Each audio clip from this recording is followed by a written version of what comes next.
Hey, this is Anney. And Samantha. And welcome to Stuff One Never Told You, a production of iHeartRadio.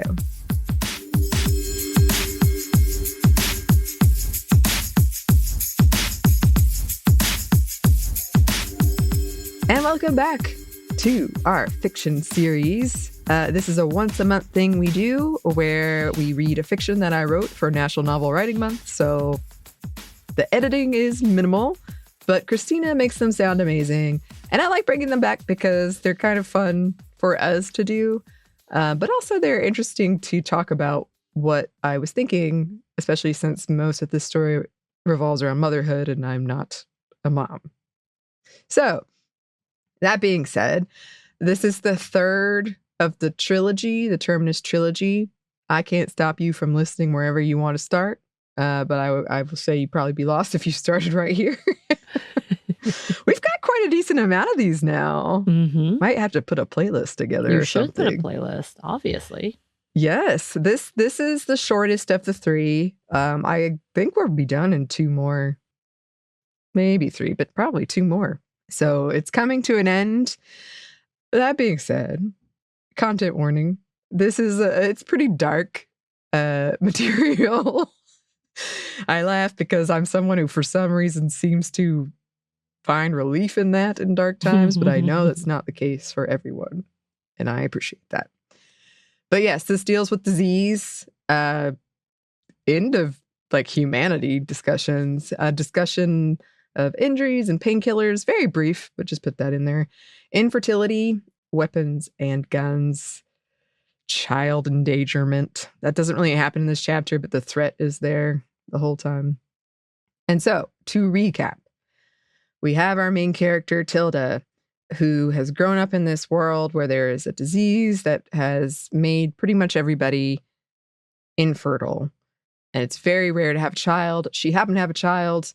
There's all of these government and religious institutions in place if that happens. And she basically escaped with her child and has been hunted ever since, has been roaming the abandoned United States, trying to stay away, to escape from these enforcers, as they're called. She runs into a resistance who reveals that not only did this religious organization create the virus, they also destroyed the vaccine when it had been created. So Tilda goes with her son Madison into the heart of danger in Washington, D.C., finds the one remaining vaccine, and learns that the leaders of this religious organization are her child's grandparents. And so there's a scuffle and they're injured, but Tilda and Madison manage to escape after they broadcast out on the national broadcast system the truth of what's happened. They've been on the run. Tilda and Madison are wrestling with what to do because now the resistance and her mother are coming onto the system and saying, hey, we've taken back control of Washington, D.C. We really need you to come back because you kind of have this vaccine and this kid and we need to study it. And she's saying, like, no, we can't do that. I don't trust them. And Madison feels really torn about it. And then Madison is taken by a rogue, very militaristic group. And so she is without him for the first time. She doesn't know who she is or what to do with that. She doesn't know where he went. She doesn't know what she's facing. So she's trying to grapple with all of that while being severely injured. No weapons, no medicine, nothing. So she's still in a really low place. I feel like every time I start with this one will be happier, but she's still in a really bad place. But she's trying to come up with a plan. And that is where we are. So let us get into it.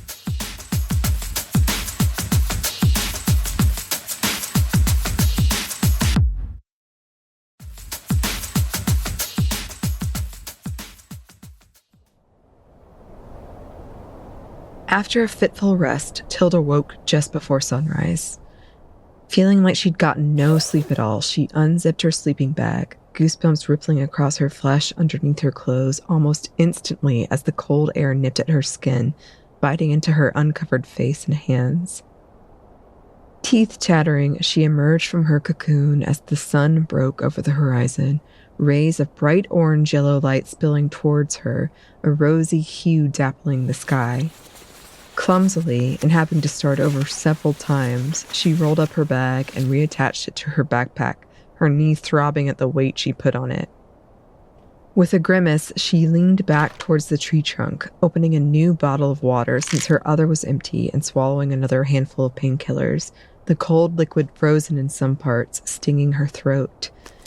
Hungrier now than she had been in days, she ate a tin of fruit, some almonds, and some crushed candy, watching as the sun rose over the horizon. Wiping crumbs from her pants, she cleaned up after herself and repacked, all the while looking and listening for any sign of the cars or the people occupying them that she'd seen last night. She found none, but that did not mean that they were not near. She weighed the pros and cons of returning to the flat and easily traversable asphalt of the road, or if she should travel parallel to it a good distance back. If it was the resistance, well, as much as she didn't like the idea, she could not deny she could use the help. And they might let her stay with Madison if they were able to secure him. Or she could use them to help her with the rescue and then make a run for it. They were the more known evil. But if it wasn't the resistance, if it was the group that had taken Madison, being captured, while it came with the same chance of being reunited with her son, it greatly diminished their chance of escape. In the end, Tilda decided to walk alongside the road, though the lack of trees or anything really would not provide her much in the way of cover. The sun had still not completed its initial ascent when Tilda shouldered her pack, pulled up her hood, and started walking toward the hazy skyline of the next city, hoping the movement would warm her up. She started humming aimlessly, her eyes darting shiftily to and from the road, expecting at any moment a car to come roaring down it and spot her. There were no signs of wildlife. No birds, no squirrels, no mice, giving Tilda the unwelcome impression that she was the only thing alive in this vicinity. That every other living thing knew better than to embark on the journey she'd undertaken. Her back and feet ached as the sun arced higher and higher into the sky, the air around her losing some of its bitter coldness. The outline of the city grew more and more in focus, but it was still quite a ways off. As much as she didn't want to admit it, she had to concede she would probably not make it there today either, unless it perhaps had a sprawl of suburbs, so she'd probably be spending another night on the cold, hard ground, jumping at every snapping tree branch and grass rustling in the breeze. She came upon another turbine when the sun was directly overhead, and she stopped, sitting and resting her back against the cool metal, stretching out her sore and aching legs as she slowly sipped at some water, completed her new pill regimen, and munched on a granola bar. Apple cinnamon. With careful hands, Tilda inspected her nose, still sensitive to the touch, and the part of her ankle accessible outside of her shoe. The swelling had gone down considerably, but some still remained. Her wrist had returned to its usual size, and apart from some pain from rotating it, it was almost completely recovered. Her torso was still extremely tender to the touch and flared at any prodding or movement. As with most things, she'd just have to live with it. While digging for her pills, she'd found the dry shampoo she'd taken from the pharmacy. Despite the nastiness of her hair, hard and stringy on her face and neck, she'd forgotten about it. She read the directions and worked a small amount of the fresh-smelling gel into her hands and massaged it suspiciously into her scalp, combing her fingers through her tangled and unyielding strands. Specks of dark blood fell away, and some crimson streaked her hand as she worked the substance into her hair. Wait, the directions instructed next, so she did, wishing she had some type of reflective surface. And that was it. She replaced the bottle, wondering if it had worked at all. Her hair did feel lighter, and it was definitely smelling better, but now it had a greasy quality that she could only hope went away as it dried. After her brief respite, she walked several hours more, eventually coming upon a sign that read, "White pine, and just ahead of that, she could see a smattering of buildings. Beyond that was the small city Tilda had been seeing for the past few days, set against the mountains. Tilda felt a quiet relief that she wouldn't have to sleep outside again tonight, that was dampened by the roads she could see spoking off in different directions. Her path forward was no longer clear. Not only that, but she would only guess that the people she'd seen drive by the previous night were holed up somewhere in this medium-sized town. Tilda cut across the field diagonally as she neared the outskirts, old signs for restaurants and hotels peppering the horizon. She wondered if there was anywhere that she could go that might not have been cleaned out of weapons, if her next best move would be to search this place for something to help her get Madison back and safely away while she figured out what direction they'd taken him. Every sense alert, Tilda entered the boundaries of White Pine, walking past spread out large white houses with large fields at first, but then the streets grew more populated, punctuated with a pop of color in the form of bright red fire hydrants. She crept along the side of these buildings, every window she imagined to have someone peeking out of it, just waiting for the opportunity to sneak up on her. Everyone who had lived in these houses would have taken anything of use, Tilda reasoned. She needed to go further in town, closer, she was sure, to the danger posed by the people she'd seen the night before. She cut through backyards, staying low and pausing at the corners of houses, listening, assessing. At one point, she reached for Madison only to be reminded unforgivingly that he was not there. Swallowing tightly, she crossed the street as quickly as her injured ankle would allow, closing in on the signs hovering overhead. Her heart pounded, eyes bouncing from one abandoned car to the next, searching for any sign of movement, of life. She turned onto the main strip, finding many signs she'd come to recognize in her years as a nomad wandering through the land's abandoned cities. Signs that dotted every mid-sized town to large city. If Madison were here, he'd make guesses to their purpose, what they used to be. Tilda also knew from experience not to expect anything useful from most of these places. What she was looking for now was a store or a police station, maybe a jail, all of which was largely hit or miss as well. As she walked down the street, her neck sore from her constant craning and twisting, she sought out road signs, hoping to maybe look at her map and figure out possible destinations of the people she was seeking. From what she could gather, there were two main highways, one going north and one southwest, as along with the one she was currently on, a smaller interstate heading west. Her mind went back to that tank. She didn't know much about them, but she figured that it took a lot to fuel something of that size, and that it used a specialized fuel. Tilda started to search for any signs of a nearby army base, promising to peruse her map for one when she found a place to settle for the night. She found a sign that read police station and county jail, pointing right. Tilda followed them to a dingy-looking cement building. There were still some police cars parked outside in surprisingly good condition. Tilda peered into their windows, tested their doors, but they were all locked, and the insides looked bare. Next, Tilda followed the sidewalk alongside the edge of the building to the front door, but it was chained shut. Frustrated, she shook the chain, wedged the doors apart as far as she could to see if she could slip through, but to no avail. Glancing over her shoulder, she circled around to the back, but that door too was locked. Unwilling to give up quite yet, she made sure there were no windows along the wall before looping around to the other side, where she found a sizable vent high off the ground, large enough for her to slip through if she could reach it.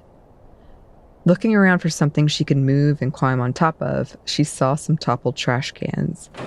She lifted one easily with only the smallest twinge in her wrist and carried it over, settling it just underneath the opening of the vent. She tested the top of the trash can to see if it would hold her weight. It seemed sturdy enough. She was more worried about the balancing act she'd have to pull off to keep it from toppling over and injuring herself more. Carefully, Using her good wrist to brace against the wall and her good ankle to hoist herself up, she climbed onto the lid of the can, almost crying aloud at the sudden pain in her knee, swiftly followed by a constellation of pain in her side. Taking several steadying breaths, she ever so slowly stood, one leg at a time, until she was upright, her forehead even with the bottom edge of the vent's opening. She'd have to hoist herself up. On a good day, with no injuries, this would not have been an easy task. And what if she got trapped inside? What if there were no weapons? Tilda hovered indecisively, staring at the opening, maintaining a tenuous hold on her balance. She curled her fingers around the edge of the vent, now entertaining the possibility that there was a grate that would prevent her passage if she should somehow make it up there. "You've gotta hope sometime for something," her mom's words echoed in her ears. Taking a deep breath, she pushed herself off the trash can with her calves while simultaneously pulling upwards with her arms. The trash can clattered to the ground with a loud clang as Tilda's chest hit the metal edge of the vent. Her feet scrabbled against the slippery cement wall, and she used her elbows to slowly lift her body until her torso was inside, and she crawled forward, pulling her legs in after her with a tired breath that reverberated off the metal walls. Sore and hardly believing she'd done it, she went forward on her hands and knees, stale air drying out her throat. She came to a grate. Looking through it, she could make out several machines, papers, pens, pencils, supplies like that.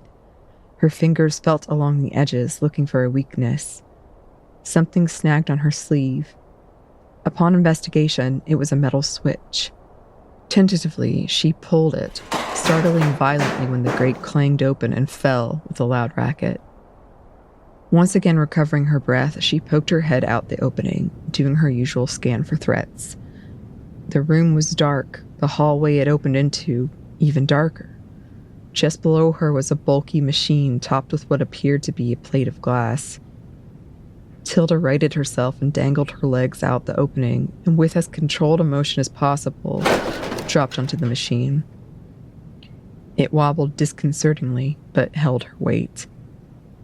Blinking against the dark, she lowered herself into a crouch and then slid off the side of the machine, exhaling in relief when her feet came into contact with solid ground. When looking around did little to clarify her surroundings, she reached into her pack side pocket and pulled out the flashlight, clicking it on and illuminating the gloom. She stepped into the main hallway, shining her light down both ends, listening intently. To her right was the back exit. Directly across from her was a room marked Evidence Room and Weapons Check. Steeling herself, Tilda tested the handle, only to find, of course, it was locked. Why did it matter whether they locked up when they left? Tilda thought in annoyance, staring at the pane of metal and hoping it would disappear. Giving up on the idea that she'd somehow managed to melt her obstacle, Tilda proceeded toward the front entrance, testing the doors along the way.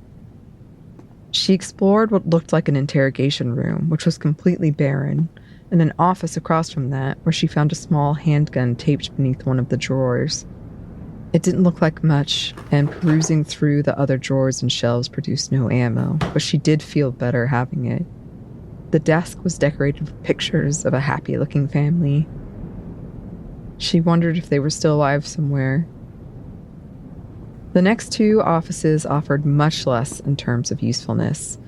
One of them did have a pack of dry noodles, some hand sanitizer, and tissues. The other had a number of childish drawings pinned up to the back wall that made Tilda's heart ache. Though she searched, she still found no keys for the evidence room. The front office was outfitted with 2 desks in the back corners, rows of chairs lining the walls just inside the entrance. Tilda swept her light along the wall over most wanted pictures, flyers for lost loved ones, mostly children reading "Have You Seen Me?" in blocky clinical text, and safety posters. Tilda went through the desk to her right first, looking with some confusion at a line of dolls with gently bobbing heads. Most of the characters looked to be animals. The drawers were filled with papers, office supplies, candy wrappers. Nothing useful, apart from a pack of batteries. A sound outside caught Tilda's attention, and her head shot up just as her body dropped behind the desk out of instinct. She waited, holding her breath to better hear, but all she detected was silence.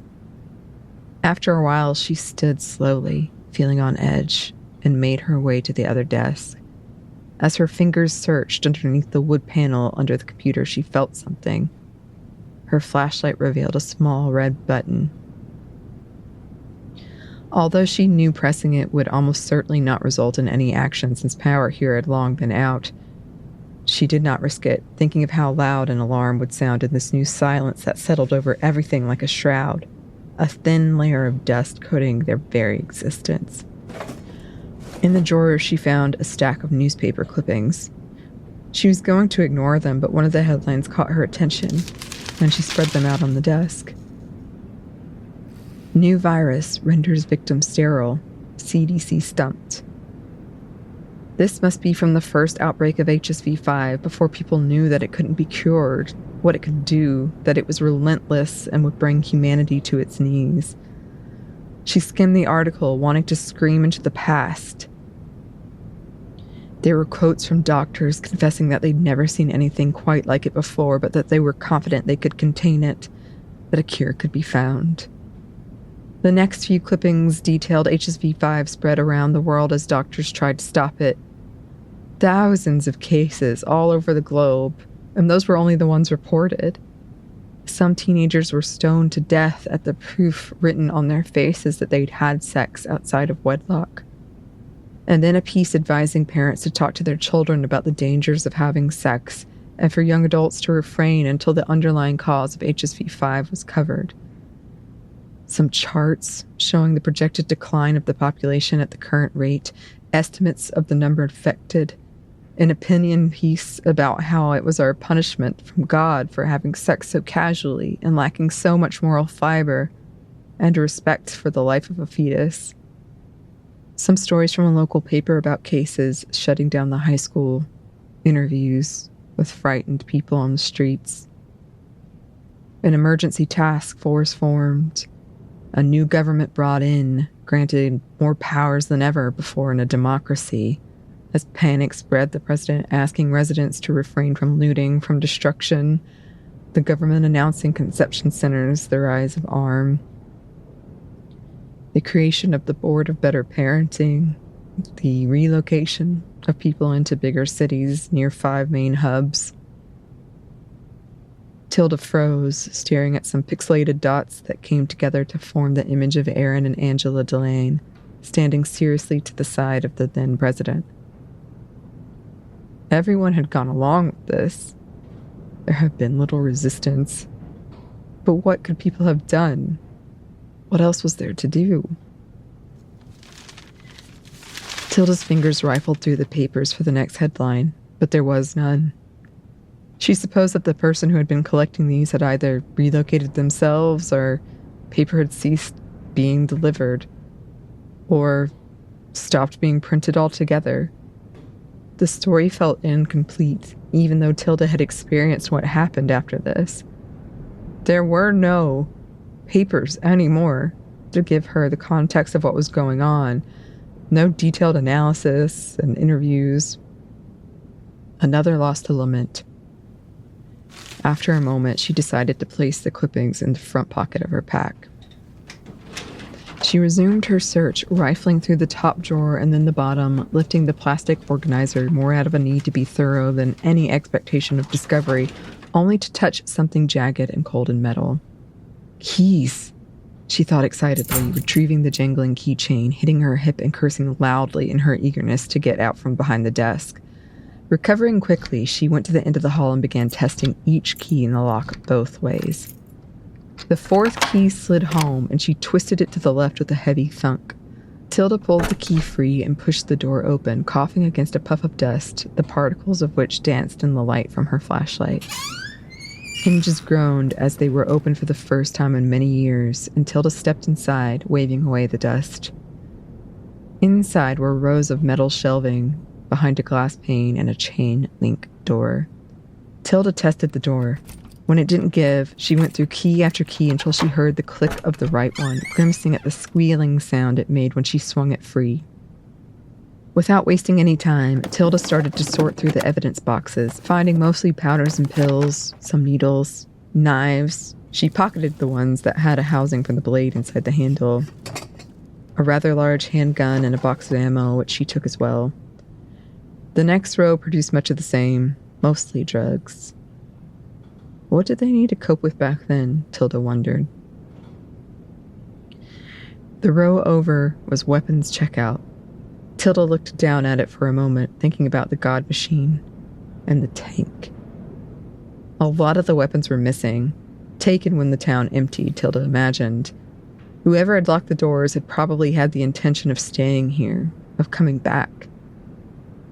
She wondered what got in the way of their plan, or if they had just changed their mind one day. A large part of her suspected it was the person who had sat at that desk where she'd found the newspaper clippings and the keys. But it didn't matter. She wandered into the room as one into a museum, pulling down a shotgun from the rack, gauging its weight. Good for close encounters, she remembered. A lot of firepower, a lot of kick. She'd never shot one, though. This was information she picked up during her brief stay with the Resistance. Underneath the shotgun, she found a box of ammo with only a few shells. Placing her light in her teeth, she opened her front pocket and put the box inside with her growing stock of weapons and put the shotgun, after awkwardly making sure it was not loaded, upright in the main pocket, just managing to tug the zipper closed.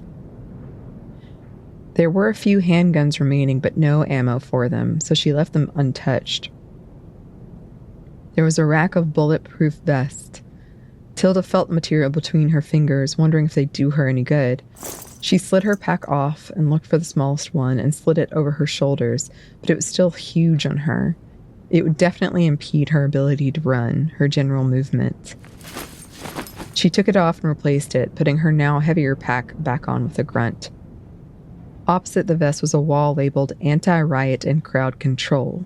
That was mostly empty, but Tilda did take the 2 canisters of tear gas and 3 smoke bombs left behind.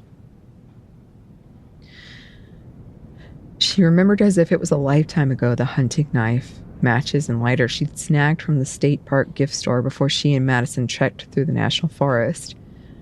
She wondered if she could set something on fire as a distraction, and then was promptly stunned that she was so seriously considering a scenario that involved tiny, frail, insignificant her storming what she pictured to be a military fortress lined with soldiers and somehow coming out on top. Tilda left the weapons room, wondering if it might be best for her to stay here and to plan. It was locked up, fortified, and there were no windows save for the ones in the front entryway covered with heavy blinds. The only danger she saw was from anyone else who got the same idea that she did. And it was so dark in here.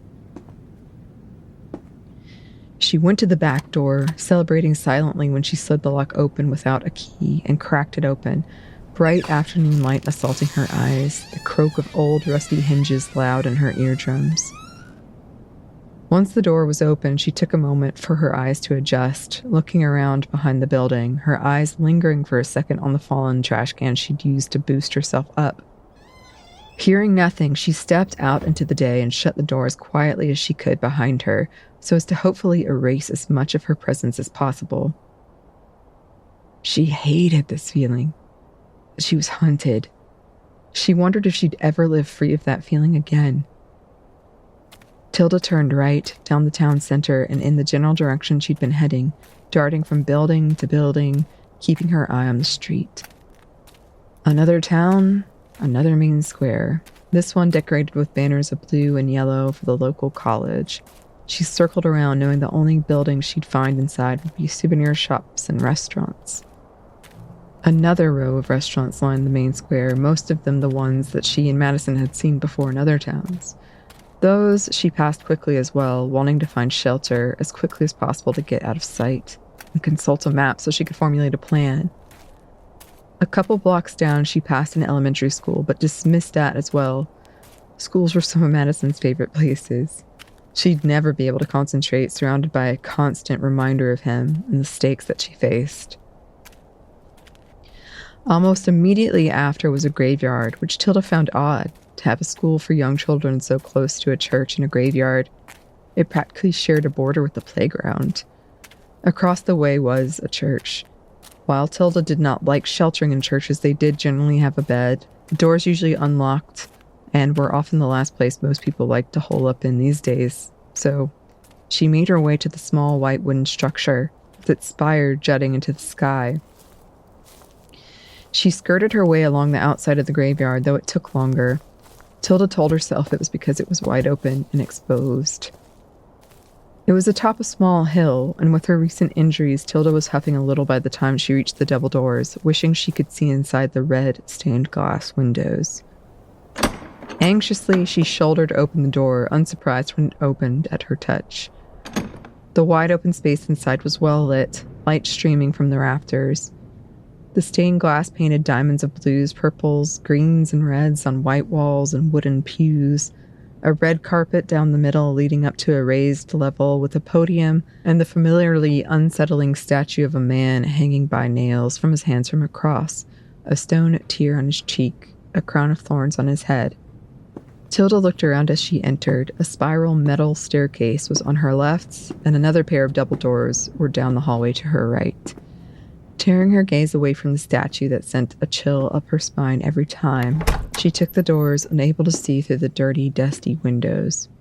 She found a small meeting and dining space, an office, a room filled with kids' toys and games, and as she had hoped, a small room with a cot.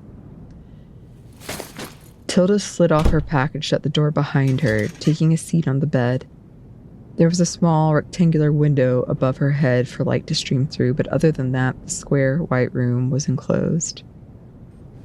Tilda opened her pack and pulled out her recently collected weapons, laying them and their respective ammos in front of her, as well as smoke bombs and tear gas canisters. She produced her map and unfurled it, her eyes tracing the road she'd been on until she found White Pine, Virginia, just outside Christiansburg. It occurred to her then that a military base would most likely not be labeled on her map, but she searched the outlying area anyway, looking for anything out of the ordinary, anything that could help her. But she found nothing. So instead, she traced the roads leaving from the city center, thinking of where she'd go if she had a base to hide. Tilda did her best not to dwell on the unlikelihood of this.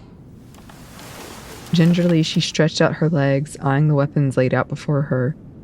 She picked up the shotgun, getting a feel for its weight, running her hands along it, looking down the barrel of it, hesitantly sliding the hefty bullets into each chamber, unsure if she was loading it properly. She snapped it shut with a loud click that sounded very final in the silence. Tilda blinked, carefully placing the weapon back on the floor like an animal that could strike at any moment, afraid it would go off and kill her. Methodically, slowly, she opened all of the weapons, turning them over in her hand, imagining pointing them at someone, squeezing the trigger, and quickly aim, kill, repeat. All of them felt dangerous and heavy in the grip of her small hands. She felt diminished holding them. She could never do this. Who was she kidding? Tilda thought of Madison, of everything she'd do to protect him, and knew it wasn't a question of her being able to summon the anger, find the rage to punish those who would treat her child with such disregard. She had to be realistic. Tilda had never fired any of these weapons, much less at a person, and a trained one that was trying to kill her.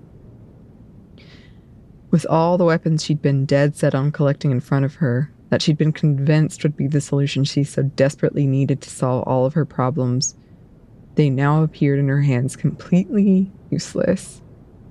She felt so incredibly, fatally stupid.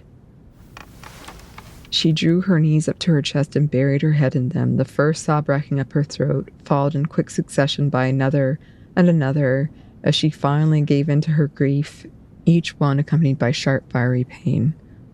Hot tears cascaded down her cheeks and stained her jeans, absorbed into denim, hardened with blood.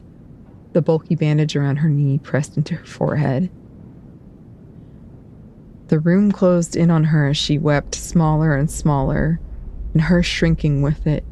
Grief smothered all rational thought until all she was left with was the raw, gnawing guilt that haunted every decision, her very existence, and the unyielding hopelessness.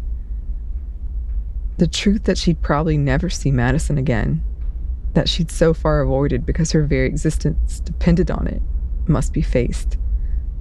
She'd been lucky to have him in her life for so long, especially when she was never supposed to have him in the first place. All of their time together was stolen, and now she felt ungrateful and foolish for not cherishing every moment they got to share together. She stopped crying not because the demands of her grief had in any way been satisfied, but because she had no energy left to continue. The grief was seeped into her bones, into her very being. Her face felt puffy, her nose stuffed with mucus. Tilda lifted her weary head. The first thing she saw was the guns and knives carefully spread out in front of her. She drew in a shuddering breath, unfolding her legs. She didn't feel like a real person, but something made of straw held together only by the tattered fabric of her clothes and her damaged skin. More to distract herself than out of any semblance of a plan, she re-examined the map, wiping at her nose and apathetically deciding to go to Christiansburg. She folded the map and put it in her backpack and carefully stashed her weapons in the bag, making sure to turn the safety on each of them, the smaller handgun that she slid into the waistband of her jeans. The tear gas and smoke bombs she put in the side pockets for easier access, failing to picture an instance where she'd employ them successfully. The low rumble of a vehicle caught her attention. Tilda crouched outside the window in time to see a black SUV drive slowly by. And it wasn't fear she felt, or at least not entirely, but trepidatious hope. Keeping her eyes on the vehicle's path, she hoisted her pack on her shoulders and went out of her little sanctuary back down the hall and into the main entrance. She paused at the door, listening, when a voice from inside the church said, "I thought I'd find you here."